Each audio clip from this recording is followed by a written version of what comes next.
In this video, I'm going to show you how to set the same image duration for all of your photos in CapCut PC.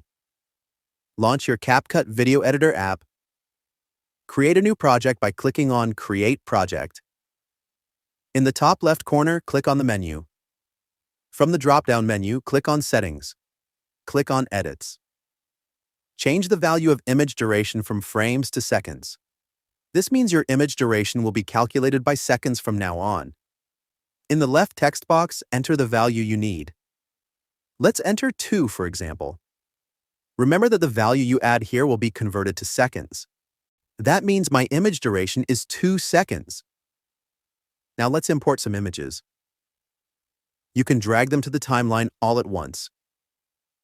You can see that the image duration is 2 seconds. Or you can drag them one by one.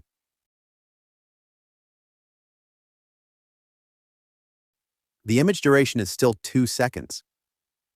That means it's your default image duration from now.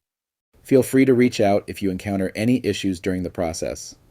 If this video helps you out, please leave a like and subscribe. Comment below if you have any questions. If you need further assistance, consider hiring a professional using the link in this video below.